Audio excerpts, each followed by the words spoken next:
ರಾಮನಗರ ಜಿಲ್ಲೆಯ ಹಾರೋಹಳ್ಳಿ ತಾಲೂಕಿನಲ್ಲಿರುವಂತಹ ದಯಾನಂದ ಸಾಗರ್ ಕಾಲೇಜಿನಲ್ಲಿ ಕೇರಳ ಮೂಲದ ವಿದ್ಯಾರ್ಥಿನಿಯೊಬ್ಬಳು ಆತ್ಮಹತ್ಯೆ ಮಾಡಿಕೊಂಡಿದ್ದಾಳೆ. ಕೇರಳ ಮೂಲದ ವಿದ್ಯಾರ್ಥಿನಿ ಅನಾಮಿಕಾ ಎಂದು ಗುರುತಿಸಲಾಗಿದೆ. ಕೇರಳದ ಕಣ್ಣೂರು ಗ್ರಾಮದ ನಿವಾಸಿಯಾದಂತಹ ಅನಾಮಿಕಾ ರಾಮನಗರದ ದಯಾನಂದ ಸಾಗರ್ ಕಾಲೇಜಿನಲ್ಲಿ ವಿದ್ಯಾಭ್ಯಾಸ ಮಾಡ್ತಾ ಇದ್ಲು.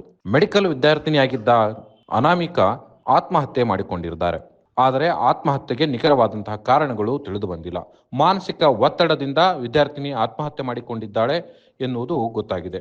ಮಂಗಳವಾರ ರಾತ್ರಿ 8 ಗಂಟೆ ಸುಮಾರಿಗೆ ತನ್ನ ಕೊಠಡಿಯಲ್ಲೇ ನೇಣು ಬಿಗಿದುಕೊಂಡ ಅನಾಮಿಕಾ ಕೊನೆಯುಸಿರೆಳೆದಿದ್ದಾಳೆ. ಈ ಪ್ರಕರಣದ ಬಗ್ಗೆ ಹಾರೋಹಳ್ಳಿ ಪೊಲೀಸರು ಪ್ರಕರಣ ದಾಖಲಿಸಿಕೊಂಡು ತನಿಖೆ ನಡೆಸುತ್ತಿದ್ದಾರೆ. ಆದರೆ ದಯಾನಂದ ಸಾಗರ್ ಕಾಲೇಜಿನ ಮುಂಭಾಗದಲ್ಲಿ ವಿದ್ಯಾರ್ಥಿಗಳು ಸಾಕಷ್ಟು ಸಂಖ್ಯೆಯಲ್ಲಿ ಜಮಾಯಿಸಿದ್ದು ಆಡಳಿತ ಮಂಡಳಿಯ ವಿರುದ್ಧ ಪ್ರತಿಭಟನೆ ನಡೆಸುತ್ತಿದ್ದಾರೆ. ವಿದ್ಯಾರ್ಥಿನಿಯ ಆತ್ಮಹತ್ಯೆಗೆ ಕಾರಣ ಏನೆಂದು ತಿಳಿದು ಬರಬೇಕು, ಸತ್ಯ ಬಯಲಾಗಬೇಕು ಎಂದು ವಿದ್ಯಾರ್ಥಿಗಳು ಒತ್ತಾಯಿಸುತ್ತಿದ್ದಾರೆ. ವಿದ್ಯಾರ್ಥಿಗಳ ಒತ್ತಾಯಕ್ಕೆ ಆಡಳಿತ ಮಂಡಳಿ ಯಾವ ರೀತಿ ಸ್ಪಂದಿಸುತ್ತದೆ ಎನ್ನುವಂಥದ್ದನ್ನ ಕಾದು ನೋಡಬೇಕಾಗಿದೆ.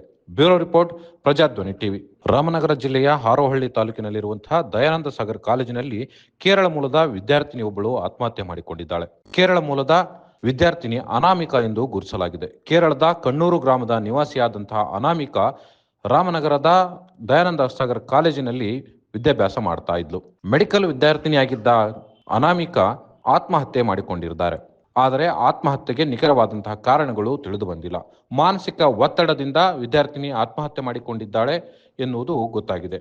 ಮಂಗಳವಾರ ರಾತ್ರಿ 8 ಗಂಟೆ ಸುಮಾರಿಗೆ ತನ್ನ ಕೊಠಡಿಯಲ್ಲೇ ನೇಣು ಬಿಗಿದುಕೊಂಡ ಅನಾಮಿಕಾ ಕೊನೆಯುಸಿರೆಳೆದಿದ್ದಾಳೆ. ಈ ಪ್ರಕರಣದ ಬಗ್ಗೆ ಹಾರೋಹಳ್ಳಿ ಪೊಲೀಸರು ಪ್ರಕರಣ ದಾಖಲಿಸಿಕೊಂಡು ತನಿಖೆ ನಡೆಸುತ್ತಿದ್ದಾರೆ. ಆದರೆ ದಯಾನಂದ ಸಾಗರ್ ಕಾಲೇಜಿನ ಮುಂಭಾಗದಲ್ಲಿ ವಿದ್ಯಾರ್ಥಿಗಳು ಸಾಕಷ್ಟು ಸಂಖ್ಯೆಯಲ್ಲಿ ಜಮಾಯಿಸಿದ್ದು ಆಡಳಿತ ಮಂಡಳಿಯ ವಿರುದ್ಧ ಪ್ರತಿಭಟನೆ ನಡೆಸುತ್ತಿದ್ದಾರೆ. ವಿದ್ಯಾರ್ಥಿನಿಯ ಆತ್ಮಹತ್ಯೆಗೆ ಕಾರಣ ಏನೆಂದು ತಿಳಿದು ಬರಬೇಕು, ಸತ್ಯ ಬಯಲಾಗಬೇಕು ಎಂದು ವಿದ್ಯಾರ್ಥಿಗಳು ಒತ್ತಾಯಿಸುತ್ತಿದ್ದಾರೆ. ವಿದ್ಯಾರ್ಥಿಗಳ ಒತ್ತಾಯಕ್ಕೆ ಆಡಳಿತ ಮಂಡಳಿ ಯಾವ ರೀತಿ ಸ್ಪಂದಿಸುತ್ತದೆ ಎನ್ನುವಂಥದ್ದನ್ನ ಕಾದು ನೋಡಬೇಕಾಗಿದೆ. Bureau report, Prajadhwani TV.